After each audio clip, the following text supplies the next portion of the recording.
देखिए, आज अपन चर्चा करते हैं कि परिकल्पना क्या होती है। हम ये देखते हैं कि पर्सनालिटी डेवलपमेंट का हमारी लाइफ में बहुत बड़ा योगदान देखने को मिलता है। सबसे बड़ी बात ये होती है कि हमारे जीवन में बहुत सारे गोल्स होते हैं। हर व्यक्ति के जीवन में प्रत्येक स्टेप एक गोल्स पर डिपेंड होता है। अब गोल्स हमें कैसे प्राप्त हो, प्रॉब्लम इस बात की आती है। तो सबसे पहले हम ये देखते हैं कि लाइफ में गोल्स जो होता है, कोई भी व्यक्ति होता है, उसकी लाइफ में हम क्या देखते हैं कि हमें गोल्स देखने को मिलते हैं। और जो गोल्स होते हैं देखने के लिए, तो गोल्सों को हम ये देखते हैं कि हमें गोल्स को कैसे अचीव करना चाहिए। तो देखिए, सबसे पहले हम बात करते हैं गोल्स की। अब हमारे गोल्स हैं, तो गोल्स को प्राप्त करने के लिए हमें कहीं ना कहीं अच्छे से रिलेशन बनाना आना चाहिए। और जब अच्छे से रिलेशन बनाने होंगे तो अच्छे से कम्युनिकेशन करना आना चाहिए। क्योंकि जब कम्युनिकेशन हमारा बेटर होता है तो हमारे रिलेशन मधुर होते हैं, और जब हमारे रिलेशन मधुर होते हैं तो रिलेशन हमें गोल्स तक ले जाने में क्या करते हैं, अहम भूमिका निभाते हैं। क्योंकि हमारे जीवन में कभी भी कोई भी गोल्स होता है तो कोई भी व्यक्ति अपने जीवन के गोल्स को कभी अकेले अचीव नहीं कर सकता, क्योंकि गोल्सों को प्राप्त करने के लिए हमें एक दूसरे के ऊपर निर्भर रहना ही पड़ता है। जब हमें एक दूसरे के ऊपर निर्भर रहना ही पड़ता है तो इसका मतलब हमें ऐसा कम्युनिकेशन करना आना चाहिए कि सामने वाले को हम संतुष्ट कर सकें, वो हमें संतुष्ट कर सके। तो इसके लिए जो टॉपिक आया है जिसको बोलते हैं हाइपोथेसिस। हाइपोथेसिस का मतलब हो रहा है परिकल्पना। परिकल्पना मतलब दूसरों के बारे में हमें ऐसी कल्पनाएं करना जिसके माध्यम से सामने वाला हमारे विचारों से सेटिस्फाई रहे। जब वो हमारे विचारों से सेटिस्फाई रहेगा तो हमारे लिए भी उसका जो रिएक्शन आएगा तो हम भी उससे सेटिस्फाई रहेंगे। तो जब दोनों सेटिस्फाई रहेंगे तो गोल्स को आसानी से हम प्राप्त कर सकते हैं। तो इसका मतलब हमने शुरुआत से भी पढ़ा हुआ है कि जैसा एक्शन जाता है वैसा ही रिएक्शन आता है। तो अपन देखते हैं कि क्रिया की प्रतिक्रिया आती है। जैसी क्रिया करते हैं वैसी प्रतिक्रिया आती है। यदि हम किसी व्यक्ति से मुस्कुराकर बात करते हैं तो सामने वाले का भी रिप्लाई हमसे मुस्कुरा करके आता है। यदि हम सामने वाले से बदतमीजी से बात करते हैं तो सामने वाला भी हमसे बदतमीजी से बात करता है। इसका मतलब यदि हम सामने वाले के प्रति परिकल्पना पहले से ही उसके बारे में आइडिया लगा के रखें कि सामने वाला क्या चाहता है, यदि उसको हम वही प्रदान करेंगे तो सामने वाला भी हमें वही चीज देगा जो हम चाह रहे होंगे। इसके लिए हम इसमें तरह तरह की टिप्सें पढ़ेंगे और उस टिप्सों के माध्यम से कहीं ना कहीं हम इस प्रकार की नॉलेज लेंगे कि हम अपने कम्युनिकेशन को कैसे बेटर करें। क्योंकि कम्युनिकेशन पर ही हमारे रिलेशन डिपेंड होते हैं और रिलेशन से ही हमारे सारे गोल्स अचीव होते हैं। क्योंकि हम कहीं भी मार्केट में जाते हैं या किसी भी पर्सन से मिलते हैं तो बिना उद्देश्य के कभी हम किसी से नहीं मिलते हैं। जब उद्देश्य को लेकर के मिलते हैं तो सबसे पहले हमारे बीच में कहीं ना कहीं कम्युनिकेशन होता है, और जब कम्युनिकेशन होता है तब हमारे रिलेशन बनते हैं। जब रिलेशन बनते हैं तब हम गोल्स को प्राप्त करते हैं। जैसे सपोज दैट मान लो कोई भी स्टूडेंट हमसे मिलने के लिए आता है तो हमारे बीच में सबसे पहले कम्युनिकेशन होता है। यदि अच्छा कम्युनिकेशन हो जाता है तो हमारे एक बेटर रिलेशन बनते हैं, और रिलेशन किसके बनते हैं, गुरु और शिष्य के बनते हैं। और जब जिसका पर्पज क्या था, मान लो जॉब पाना का था, उसका उद्देश्य क्या था, जॉब पाना था, तो हमारे माध्यम से जो एक्शन लिया जाएगा उसके माध्यम से जो रिएक्शन होगा, तो आपस में जो एक्शन रिएक्शन यदि पॉजिटिव चलेगा तो गोल्स प्राप्त करने में कोई प्रॉब्लम नहीं आएगी। इसलिए इस टॉपिक को, इसमें बहुत महत्वपूर्ण टॉपिक है, हाइपोथेसिस को रखा गया है कि यदि हम अपनी थिंकिंग पावर को पहले से बेटर कर लेंगे, हमारी थिंकिंग पहले से उच्च लेवल की होगी, हमारी थिंकिंग में पहले से इमेजिन होगा, कल्पनाएं होंगी कि हम ऐसी बात बोलेंगे तो ऐसा रिजल्ट आएगा, ये बोलेंगे तो इसका आउटपुट ये आएगा। तो यदि जो पर्सन पहले से किसी चीज की कल्पना करके बोलता है तो उसके रिलेशन कभी खराब नहीं होते हैं। कुछ लोग बिना एनालिसिस किए बोल देते हैं तो उनके रिलेशन टूट जाते हैं, लोगों को बुरा लग जाता है, उसके बाद में वो अपना सुधार करते हैं। तो इसका मतलब हमें पहले से ऐसी गलतियां नहीं करना है। इसके लिए टॉपिक आपके सामने रखा गया है हाइपोथेसिस। तो हाइपोथेसिस को समझने के लिए हम इसमें कुछ टिप्सें देंगे आपको। उन टिप्सों के माध्यम से कहीं ना कहीं हम अपने कुछ विचारों को क्या कर सकते हैं, सुधार सकते हैं। तो जिसमें से पहली टिप्स आती है संतुष्टिदायक आदान प्रदान। तो पहले टिप्स क्या आ रही है, सेटिस्फाइंग गिव एंड टेक। यही बात मैंने अभी आपको समझाई कि यदि हमें बेटर रिलेशन चाहिए है तो कहीं ना कहीं हमारे बीच में जो आदान प्रदान हो, गिवन टू टेक हो, वो कैसा होना चाहिए, संतुष्टिदायक होना चाहिए। संतुष्टिदायक का मतलब ये होता है कि हम सामने वाला हमसे जो डिजायर रख रहा है उसकी डिजायर का ख्याल रखते हुए यदि हम उसको रिएक्शन देंगे तो वहां से भी हमें पॉजिटिव रिएक्शन आएगा। तो इसका मतलब ये कहावत बहुत इंपॉर्टेंट है। क्यों? क्योंकि जैसा हम एक्शन लेते हैं वैसे ही क्या आता है, रिएक्शन आता है। तो हमेशा सोच करके बोलें कि सामने वाले को ये बात बुरी तो नहीं लगेगी। यदि उसको ये बात बुरी लगेगी तो सामने वाला भी आपको ऐसी बात बोलेगा जो आपको बुरी लगेगी। सर सर ऐसा भी हुआ है कि सर जो मतलब अपन जैसे सर कुछ तो सर अपन अच्छा कर लेते हैं दूसरों का, पर सर दूसरा अपन भूल जाता है और सर अपने साथ सर गंदा मतलब बुरा ही सोचता है कि अपना बुरा हो सर, जबकि सर अपन ने उसके साथ अच्छा किया है। तो सर ऐसे ऐसे ऐसे कैसे डील करें सर? देखिए, आपने बहुत अच्छी बात कर दी है कि हम सामने वाले के साथ अच्छा कर रहे हैं और सामने वाला हमारे साथ बुरा कर रहा है।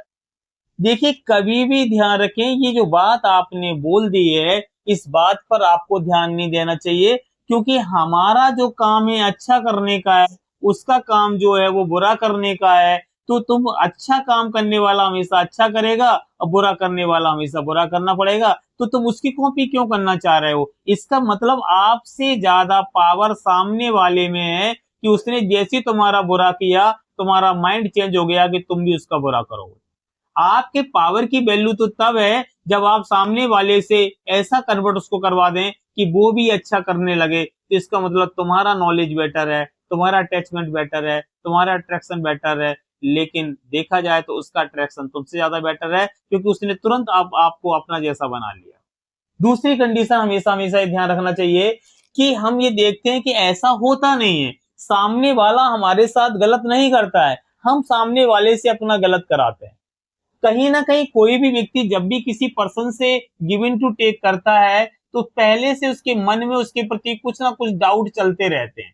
जब उसके मन में पहले से कुछ ना कुछ डाउट चलते रहते हैं तो वो जो डाउट चल रहे हैं उन डाउटों को ध्यान में रखते हुए उसका जब एक्शन जाता है तो वहां से रिएक्शन उससे बड़ा आता है, डाउट वाला आता है। और ऐसे करके हमारे बीच में डाउट वाले एक्शन और रिएक्शन चलते रहते हैं और हमारे रिलेशन टूट जाते हैं। तो हमें तो लगता है हम राइट थे, उसको लग रहा है हम राइट थे, लेकिन देखा जाए तो तुमने ही उसको रॉन्ग बनाया, यदि इसको रियल रूप से समझना चाहे तो। क्योंकि जो व्यक्ति जो डिस्कस करता है, जो बात करता है, वो अपनी बात पर कभी नहीं टिकता है, क्योंकि बात कुछ और करता है, एक्शन उसका कुछ और जाता है, तो वहां से रिएक्शन भी कुछ और आता है। तो आपका डाउट और बढ़ेगा और आपके डाउट से और एक्शन ऐसा जाएगा, उसका डाउट बढ़ेगा, फिर वहां से भी ऐसा एक्शन आएगा कि आपका डाउट और बढ़ेगा। और यही एक्शन रिएक्शन इस तरह से डाउट वाले चलते रहते हैं कि आगे चल के जिस गोल्स को लेकर के हम सामने वाले से जुड़े थे वो गोल्स को हम कभी अचीव नहीं कर पाते हैं। इसलिए हमेशा हमारा एक्शन कैसा होना चाहिए, सकारात्मक होना चाहिए। तो कुछ समय बाद उसका रिएक्शन भी सकारात्मक आना क्या हो जाता है, स्टार्ट हो जाता है। ये आपकी रिस्क है, आपको इस तरह की रिस्क लेना ही पड़ेगी, तब सामने वाले का आप सुधार कर सकते हैं। इसके पीछे भी एक सबसे बड़ा रीजन क्या होता है, ध्यान देंगे। आपने जो बात कर दी वो बहुत अच्छी बात कर दी है। क्या होता है कि गिव टू टेक की जो बात की गई, आपने देखा कि गिव एंड टेक की बात की गई है। तो जब गिव एंड टेक की बात की गई है तो आप सामने वाले को हमेशा देने की कोशिश करो, सामने वाले से लेने की कोशिश मत करो। Yes sir. यदि हम सामने वाले को पहले से त्याग रख रहे हैं देने का तो कुछ समय बाद वो भी हमें देना स्टार्ट कर देगा। कैसे? क्योंकि एक नेचुरल नियम है।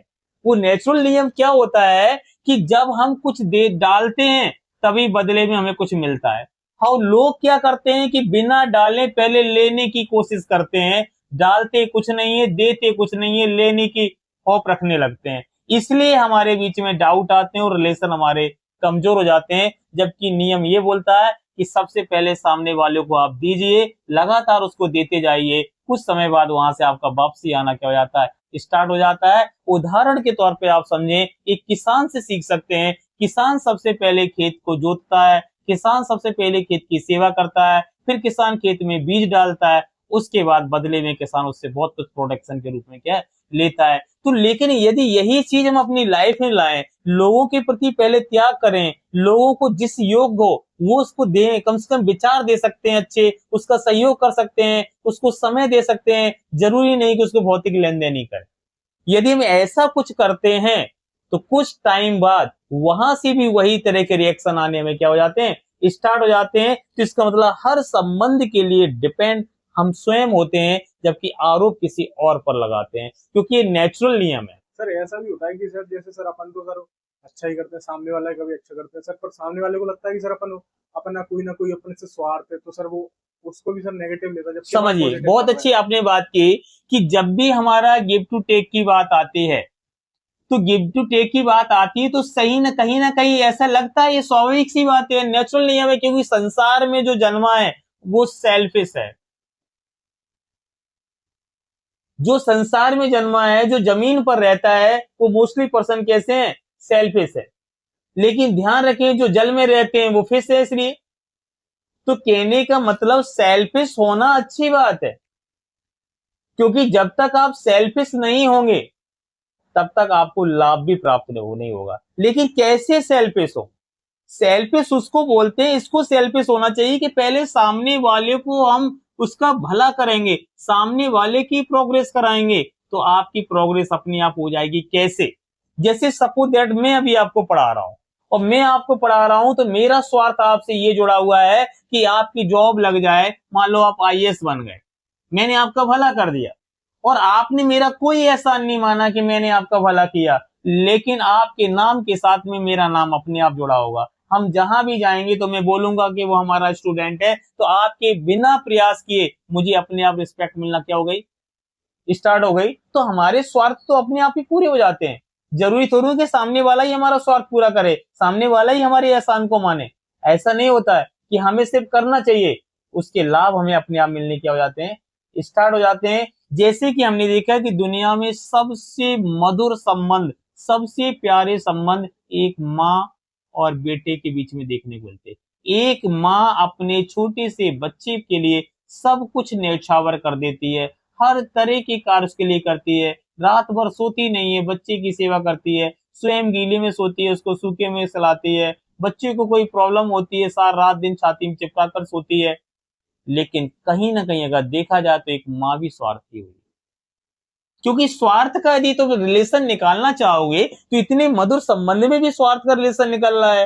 तो स्वार्थ का रिलेशन यहाँ क्या निकल रहा है कि एक माँ को अपने बच्चे के प्रति इस प्रकार से दुलार, उसका सेवा करना, उसका पालन पोषण करने से उसको जो आनंद की अनुभूति होती है, जो उसको सुख की प्राप्ति होती है, ये भी तो एक स्वार्थ हुआ, क्योंकि उसको अच्छा फील होता है। यदि स्वार्थ निकालने के लिए हम बैठ जाएंगे तो स्वार्थ तो हर जगह ही देखने को हमें कहीं ना कहीं क्या है, मिलता है। लेकिन ध्यान रखें कि स्वार्थ वो सबसे बड़ा अच्छा स्वार्थी होता है कि जब हम किसी की प्रोग्रेस करा देते हैं तो तुम्हारा स्वार्थ तो अपने आप सिद्ध हो जाएगा। सर ये कैसे पता लगाएं कि सर सामने वाले का स्वार्थ सर अपने लिए अच्छा है या फिर बुरा है सर?